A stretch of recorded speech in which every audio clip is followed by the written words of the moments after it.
bakal memenggal kepala korbannya dan dia membawanya ke apartemen untuk tidur bersama tengkorak-tengkorak itu.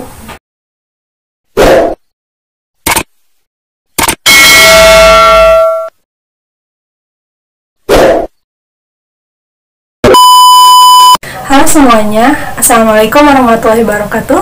Welcome back to my channel, Devi Siti Wahyuni.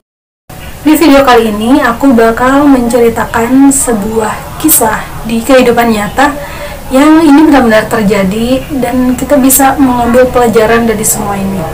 Oke, langsung aja kita ke ceritanya.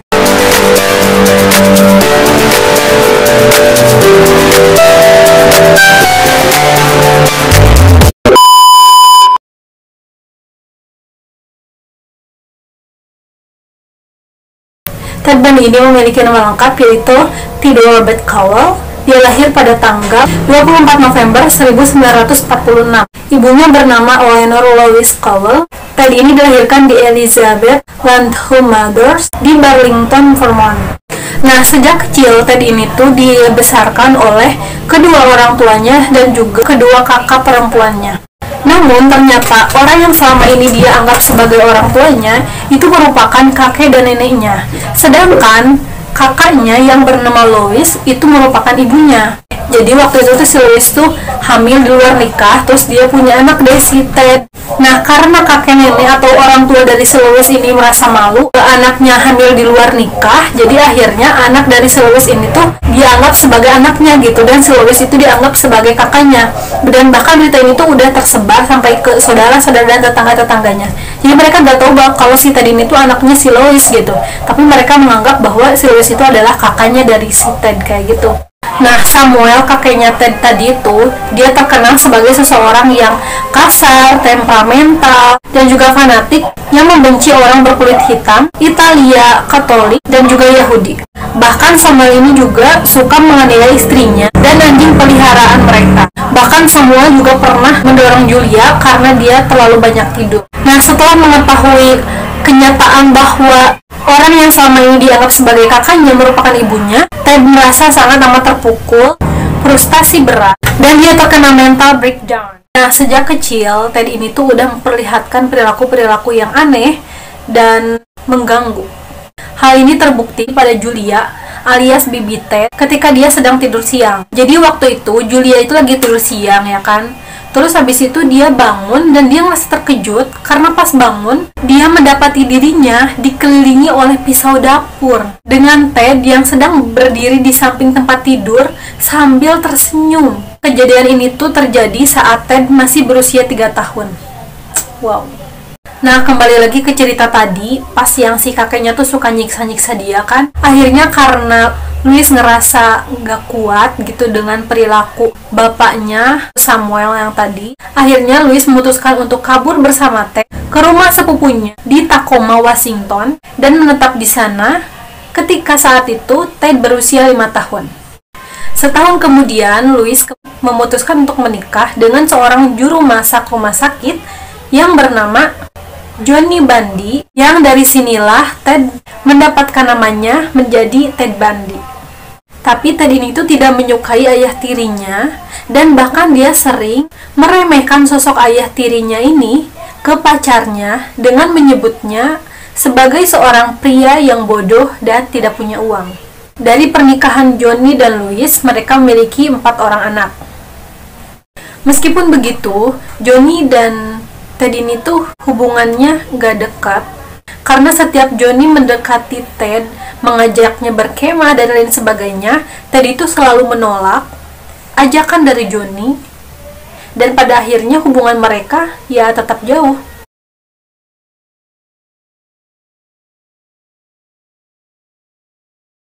Nah, dari dulu Ted ini tuh gemar banget membaca majalah-majalah detektif, novel kriminal, dan film dokumenter tentang para kriminal, khususnya cerita-cerita yang melibatkan kekerasan seksual.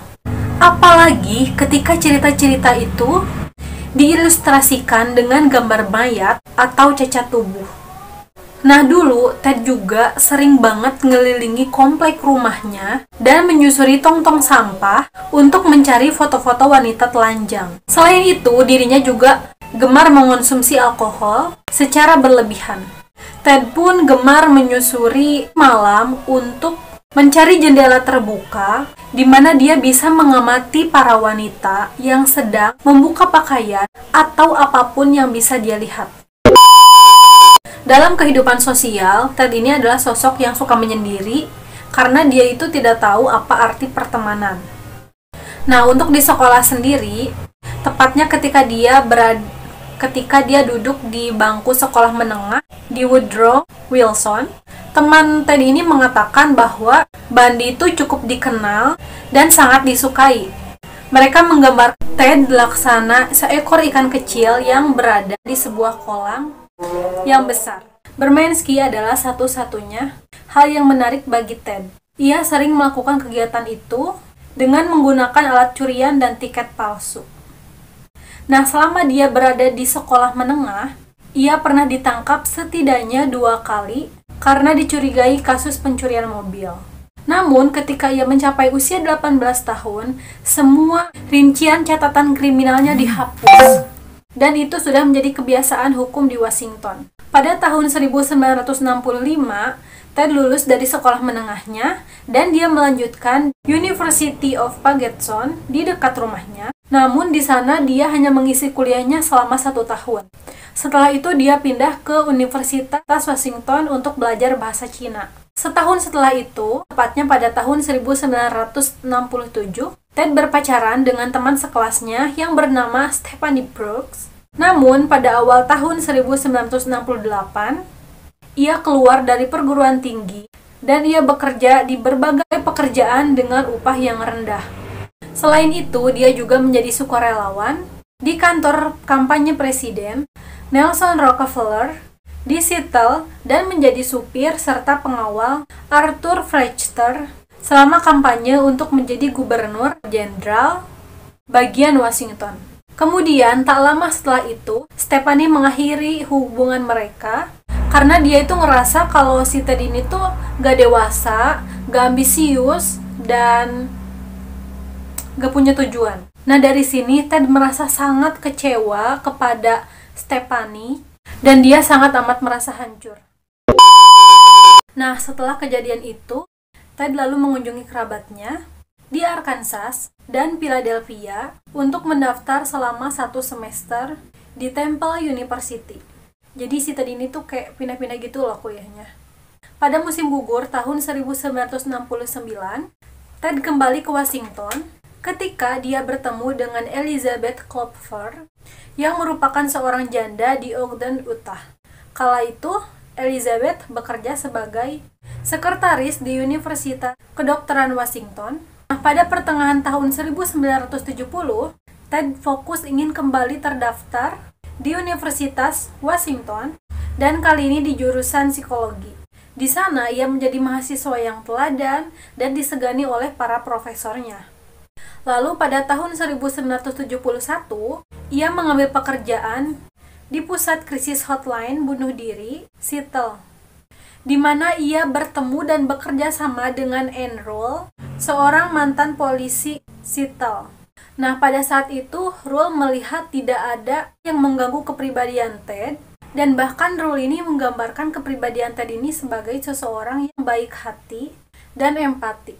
Setelah Ted lulus dari Universitas Washington, tepatnya pada tahun 1972, Ted bergabung dengan tim kampanye pemilihan gubernur Daniel, dan setelah Daniel memenangkan pemilihan, Ted direkrut sebagai asisten Ross Davis, kepala Partai Republika di negara bagian Washington. Jadi pas dia udah lulus kuliah di Universitas Washington ngambil jurusan psikologi itu, dia jadi turun ke dunia politik. Kayak gitulah kurang lebihnya. Pada musim panas tahun 1973, selama Ted ini melakukan perjalanan bisnis Partai Republikanya ke California, Ted ini sempat menyatukan kembali hubungannya dengan Brooks atau Stephanie yang pacar pertamanya dia. Nah, menurut Brooks ini, dia itu merasa terkesan dengan perubahan si Ted yang menjadi lebih serius dan berdedikasi terhadap karir politiknya. Namun sebenarnya pada saat itu Ted juga masih memiliki hubungan dengan Clover atau Elizabeth Clover yang tadi yang janda. Lalu pada musim gugur tahun 1973, Bundy menjadi mahasiswa University of Puget Sound, dan ketika itu ia tetap masih berhubungan dengan Brooks atau Stephanie yang sempat beberapa kali mendatangi Ted di Seattle untuk tinggal bersamanya. Nah, ketika itu mereka seringkali membahas pernikahan, bahkan pada suatu waktu Ted ini pernah memperkenalkan si Brooks atau Stephanie ini pada Davis dan mengatakan bahwa Stephanie ini tuh adalah tunangannya. Namun setelah mereka sedekat itu, udah ngomongin kayak pernikahan, ngomongin ke orang dia ini tunangan, tiba-tiba pada tahun 1974, Ted memutuskan Stephanie tanpa memberikan penjelasan apapun. Ia bahkan menolak semua telepon dan surat dari Stephanie. Nah, setelah 1 bulan, ketika semua teleponnya ditolak, suratnya ditolak, Stephanie akhirnya dapat menghubungi Ted.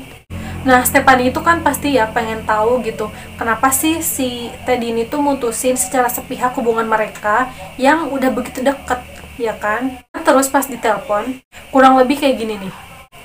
Halo Ted, kenapa kamu mutusin hubungan kita secara sepihak? Emang kenapa? Ada apa? Dengan suara datar dan tenang, Ted menjawab, Stephanie, aku tidak tahu apa maksudmu. Dah, ditutup. Gitu doang.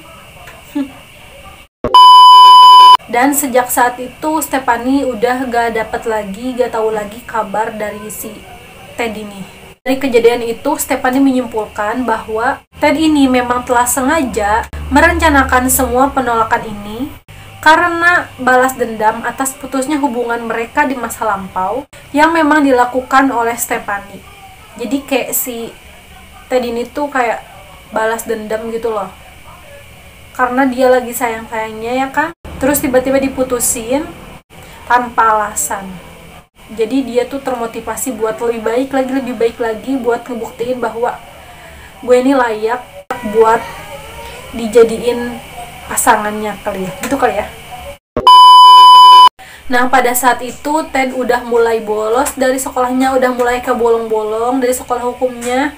Lalu pada bulan April, ia telah berhenti sepenuhnya dari sekolah hukum. Dan ketika itu pula berbarengan dengan hilangnya para wanita muda satu persatu dari Pacific Northwest. Nah, itu kurang lebih latar belakang dari si Ted Bundy ini. Dan sekarang kita mulai ke kasus-kasus kejahatan Ted Bundy.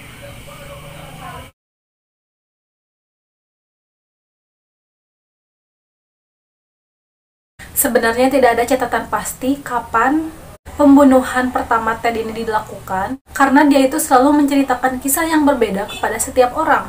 Dia itu pernah mengatakan bahwa dia mencoba penculikan pertamanya pada tahun 1969 di Ocean City, New Jersey.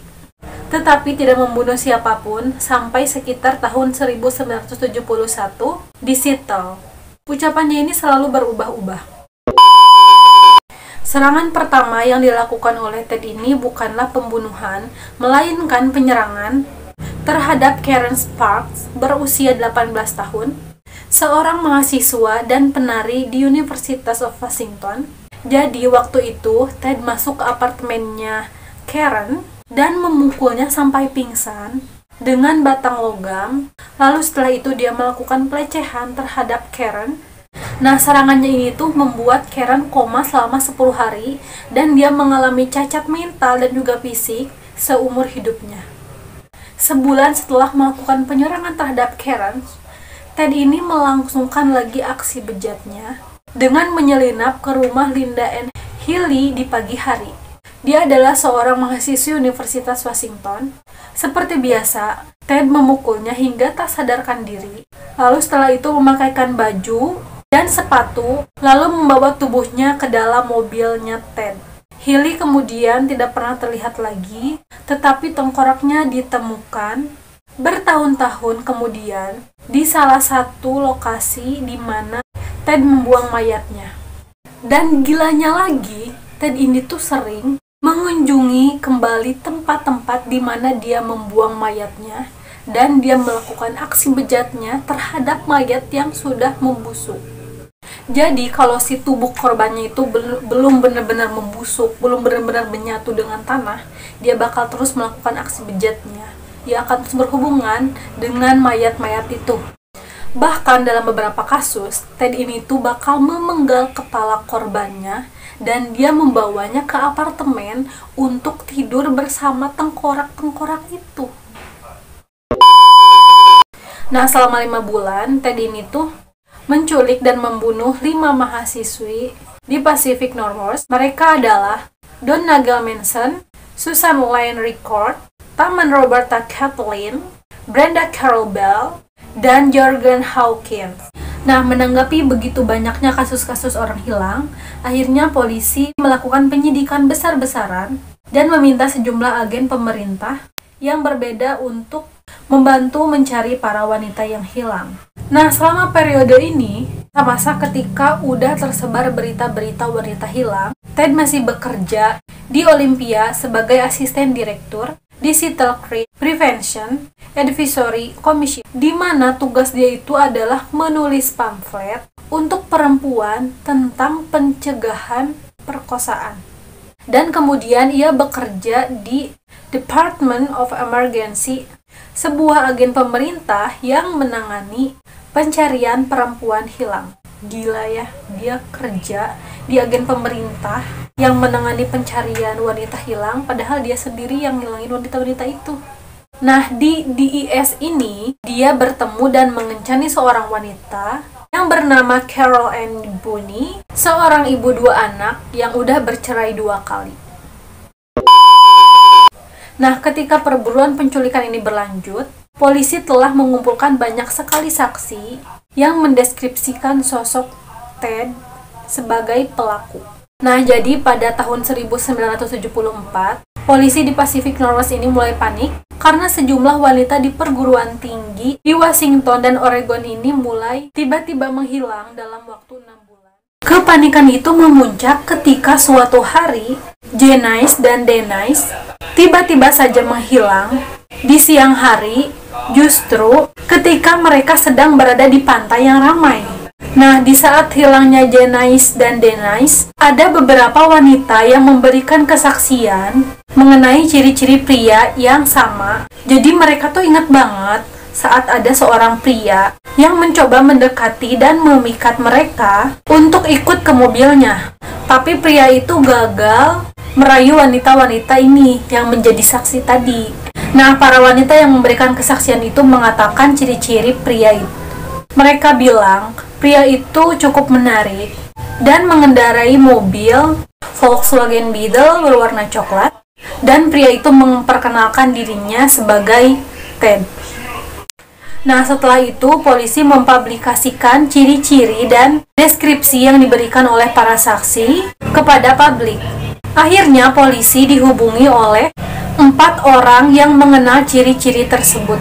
4 orang yang memberikan informasi kepada polisi ini diantaranya adalah mantan pacar Ted, teman dekatnya Ted, salah satu rekan kerjanya Ted, dan seorang profesor psikologi yang pernah menjadi dosennya Ted.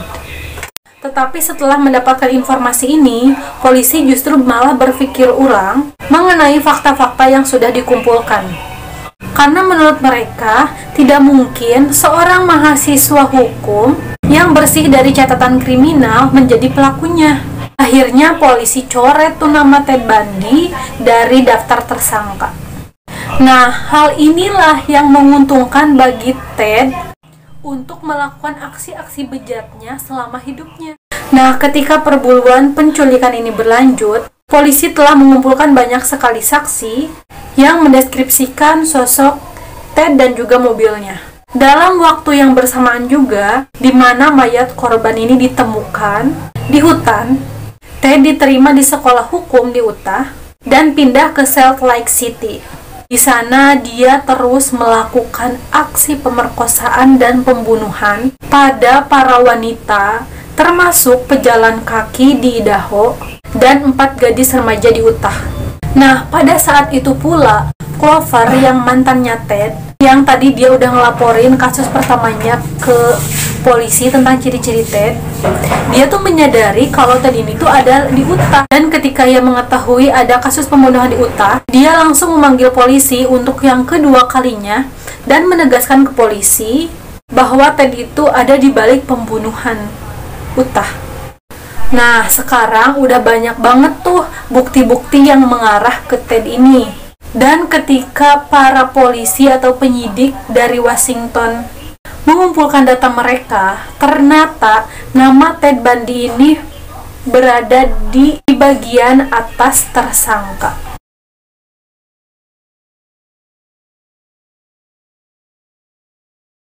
Pada tanggal 16 Agustus 1975, Bundy ditangkap oleh petugas patroli Jalan Raya Utah yang bernama Bob Hayward di Granger. Hayward ini telah mengamati Ted mengelilingi area perumahan pada dini hari. Ted melarikan diri dari area tersebut dengan kecepatan tinggi setelah melihat mobil patroli. Namun dia tetap tertangkap dan petugas menggeledah mobil setelah dia menyadari kalau kursi penumpang di mobil Ted ini telah dilepas dan diletakkan di kursi belakang. Di mobil itu dia menemukan topeng ski, linggis, borgol, kantong sampah, gulungan tali, pemecah es, dan barang-barang lain yang awalnya dianggap sebagai barang-barang pembobolan. Padahal sebenarnya bukan buat pembobolan, tapi buat nyiksa orang. Nah, ketika penyidikan ini, Ted menjelaskan bahwa topeng ski itu hanya untuk bermain ski. Terus dia juga mengatakan bahwa dia telah menemukan borgol di tempat sampah.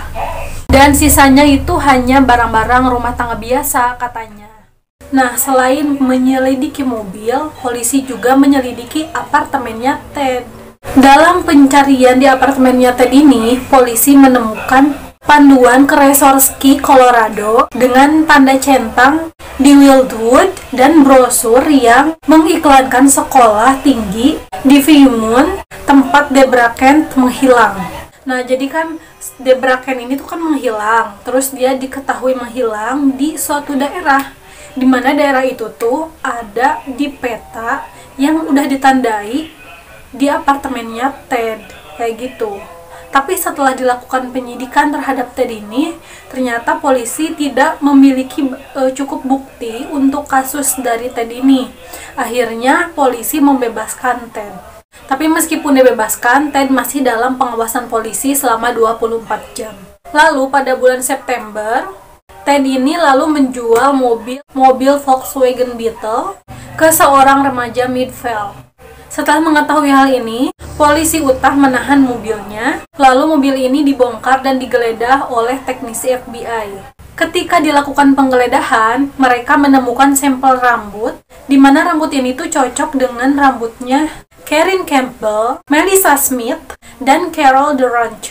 Para wanita-wanita ini merupakan wanita-wanita yang hilang dan diduga diculik oleh Ted. Dari korban tadi itu, ada satu orang korban yang dapat melarikan diri.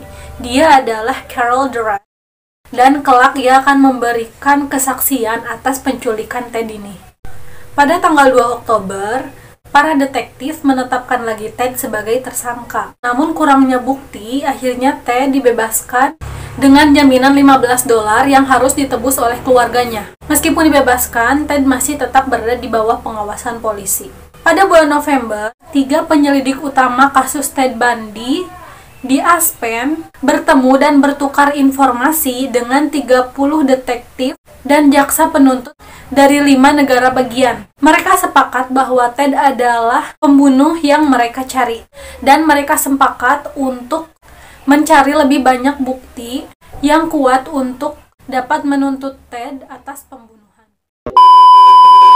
Pada tanggal 7 Juni tahun 1977, Ted ini dibawa ke pengadilan Pitkin County di Aspen untuk pemeriksaan pendahuluan. Namun saat pemeriksaan ini, Ted tidak menggunakan borgol ataupun belenggu kaki.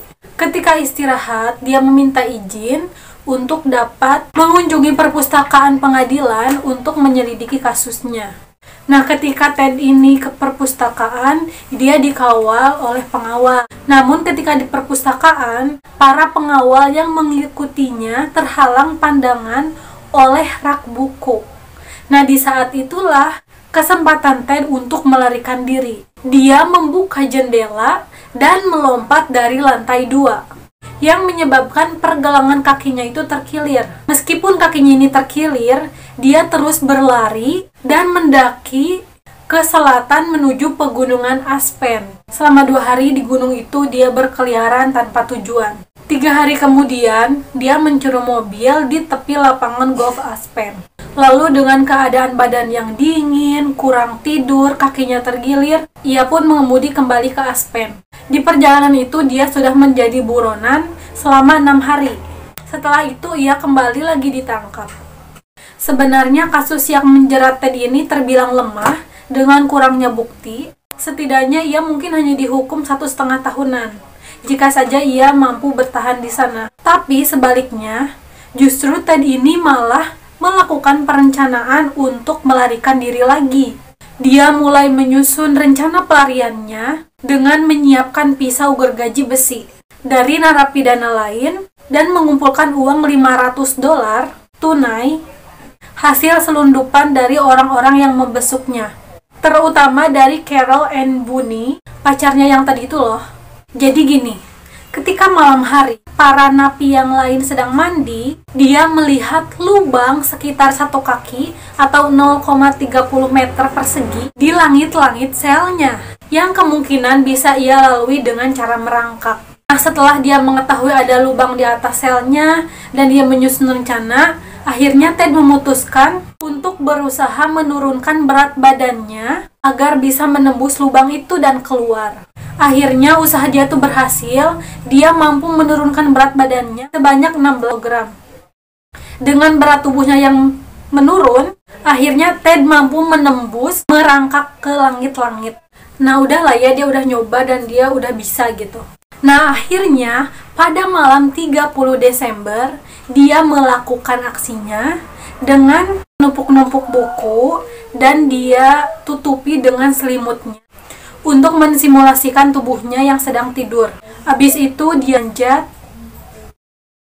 ke crawling room, terus merangkak di langit-langit sampai tepat di atas ruang kepala penjara. Kebetulan kepala penjaranya itu lagi dinner bareng istrinya, jadi ruangan itu kosong. Habis itu dia turun ya kan, terus dia mengganti pakaian narapidananya dengan seragam sipir penjara dari dalam lemari. Dan akhirnya dia pun berjalan keluar dengan bebas dan leluasa. Nah setelah itu dia mencuri lagi mobil dan dia melaju menuju ke timur dari Glenwood Spring. Tetapi saat di perjalanan mobilnya itu mogok. Dia turun dan diberikan tumpangan oleh pengendara lain menuju ke Vail. Dari sana dia naik bis ke Denver lalu terbang ke Chicago. Sementara itu, di penjara tempat dia kabur, orang-orang di sana itu sama sekali belum menyadari bahwa ada salah seorang napi yang kabur hingga 17 jam kemudian. Tapi saat itu Ted sudah berada di Chicago. Nah, selama pelarian ini, Ted berusaha menahan dirinya agar tidak melakukan tindakan-tindakan yang kriminal. Lalu ia berusaha melamar pekerjaan, namun selalu batal, karena di setiap dia melamar pekerjaan, petugas selalu memintai identitasnya. Sedangkan kan dia seorang napi kan, gak punya identitas apa-apa. Akhirnya ia pun mulai mencuri kartu kredit milik seorang wanita yang tertinggal di keranjang belanjaan. Nah, dalam pelarian ini jangan dikira Ted ini tuh udah tobat ya guys. Pada tanggal 15 Januari 1978, Ted ini memasuki asrama mahasiswi di Chi Omega FCU melalui pintu belakang sekitar pukul 2.45 dini hari. Dia masuk ke kamar mahasiswi, lalu dia memukul Margaret Bowman, seorang mahasiswi berusia 21 tahun, dengan menggunakan sepotong kayu ketika dia sedang tidur. Kemudian dia menyekapnya dengan stoking nilon.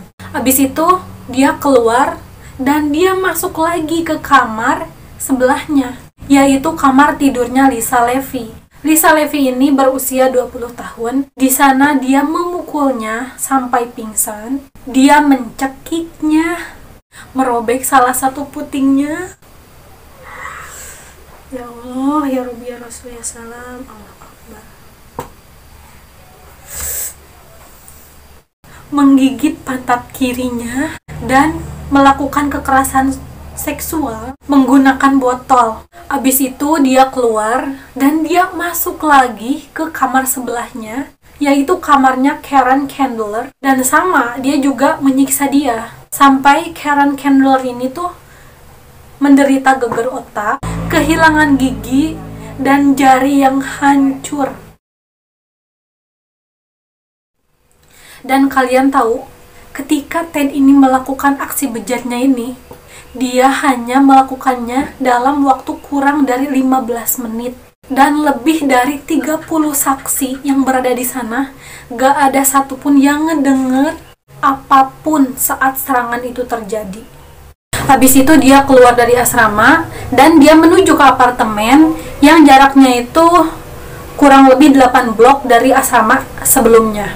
Di sana dia juga melakukan tindakan yang sama, yaitu menyerang seorang mahasiswa bernama Cheryl Thomas.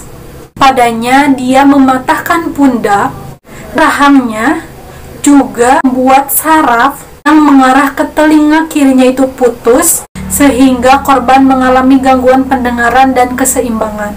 Udahlah ya kejadian itu. Habis itu ada polisi. Di sana polisi menemukan korban-korbannya sudah berbaring di tanah dan bersimbah darah. Nah, tapi di ranjangnya Cheryl Thomas ini, polisi menemukan noda sperma dan topeng ski berisi 2 helai rambut, dan setelah dicocokkan ternyata itu adalah rambut miliknya Ted. Nah, setelah melakukan aksi-aksi tadi itu, si Ted masih menjadi buron, belum ditangkap. Lalu pada tanggal 8 Februari, Ted ini menuju ke Jacksonville dengan mobil curian. Di suatu tempat, tepatnya di SMP Lake City, ada sebuah kejadian. Jadi kronologisnya itu adalah seorang mahasiswi yang bernama Kimberly Diane Leach yang berusia 12 tahun dipanggil oleh salah seorang gurunya untuk mengambilkan dompet yang tertinggal di kelas. Habis itu si Leach ini ke kelas dan mau ngambil dompetnya. Tapi setelah dia pergi, dia nggak kembali lagi. Dari saat itu tuh dia nggak kembali lagi. Lalu dilakukanlah pencarian yang intensif dan dia baru ditemukan dalam 7 minggu ke depan dalam keadaan yang sudah meninggal. Jasadnya ini ditemukan di kandang babi. Ketika dilakukan otopsi, di sana ditemukan noda sperma, darah di celana jeans biru, dan robekan di sebagian besar pakaiannya. Dalam pemeriksaan medis ini, Kim dinyatakan telah dibunuh dengan serangan seksual. Pada tanggal 12 Februari, Ted mencuri lagi mobil dan melarikan diri dari Tallahassee menuju Florida. Lalu 3 hari kemudian, tepatnya pada pukul 1 dini hari, dia dihentikan oleh petugas kepolisian Pensacola. Nah, ketika itu dia diberitahu bahwa dia bakalan ditahan, dan setelah dia mendengar bahwa dia bakal ditahan oleh pihak polisian, Ted langsung menendang kaki petugas polisi dan berlari. Lalu polisi melepaskan tembakan peringatan dan mengejarnya. Akhirnya polisi pun bisa menaklukkan dan menangkap Ted. Nah, saat itu polisi yang menangkap Ted ini tuh nggak sadar bahwa Ted ini salah satu buronan paling dicari oleh FBI. Setelah itu, Ted pun diadili atas pembunuhan dan penyerangan di Chi Omega pada Juni 1979. Di sana dia diliput oleh 250 wartawan dan 5 benua, juga merupakan yang pertama disiarkan di televisi nasional Amerika. Pada 24 Juli 1979, Ted dihukum atas pembunuhan Bowman, Levy, dan Leach. Hakim pengadilan Edward Coward menjatuhkan hukuman mati untuk tindak pembunuhan ini. Tapi nggak langsung dihukum karena masih banyak lagi kasus-kasus lain yang belum diakui oleh Ted. 6 bulan kemudian, persidangan kedua terjadi di Orlando. Ted sekali lagi dijatuhi hukuman mati. Selama menjalani hukuman persidangan ini, Ted meminta Carol Ann Boone untuk menikah dengannya.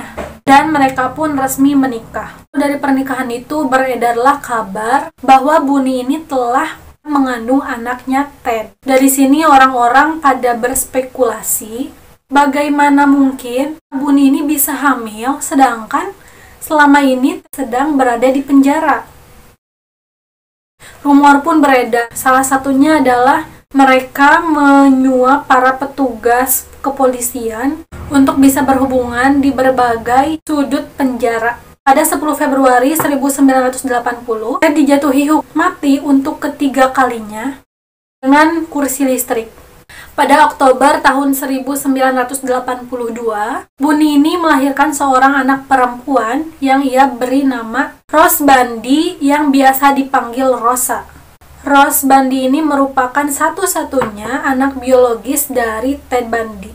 Meskipun tadi ini merupakan terpidana 3 kali hukuman mati, tapi istrinya Bunny ini tetap setia kepada dia. Bahkan dia sering mengajak Rose untuk mengunjungi Ted di tahanan.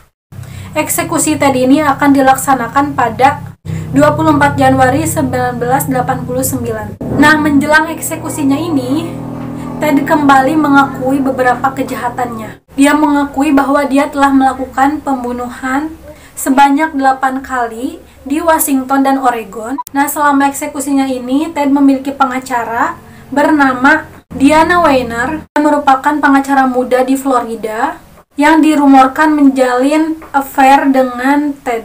Dianalah orang yang banyak berjuang dan kerap mengunjungi Ted, sekitar 70 kali di penjara. Sementara itu, istri dari Ted Bundy yang telah memperjuangkan Ted Bundy selama ini dan udah setia sama dia, merasa sangat dihianati atas hubungan Ted dengan Diana. Dia pun menggugat cerai Ted Bundy dan pergi ke Washington. Bunny pun bahkan menolak telepon dari Ted di hari terakhir eksekusinya karena dia sangat amat menekan dengan hubungan Ted dengan Diana. Dan hatinya hancur oleh semua pengakuan Ted di hari-hari terakhir. Ted pun akhirnya meninggal di kursi listrik pada pukul 7.16 pagi di tanggal 24 Juli di usia 42 tahun. Ratusan orang bersukaria, menari, dan menyalakan kembang api di padang rumput di seberang jalan penjara saat eksekusi dilaksanakan. Mereka bahkan bersorak keras ketika mobil jenazah putih berisi jenazah Ted dikeluarkan. Tubuh Ted dikremasi dan abunya disebar di lokasi yang dirahasiakan sesuai dengan keinginannya. Tidak ada yang mengetahui keberadaan Rose Bundy, namun banyak yang menduga kemungkinan Bunny menikah lagi dan mengganti nama belakangnya dan juga putrinya. Namun dimanapun mereka berada, yang jelas Rose ini mungkin sudah dewasa dan menjalani hidupnya dengan tenang. Oke guys, jadi itu dia ceritanya. Semoga kita dapat memetik pelajaran atau hikmah dari cerita Ted ini. Orang jahat bisa lahir dari mana saja dan berprofesi sebagai apapun. Membuat kita lebih waspada dan kita bisa lebih mawas diri dan lebih menguatkan iman kita ya, biar kita punya pegangan dalam hidup kita. Oke, thank you buat kalian yang udah nonton video ini sampai selesai.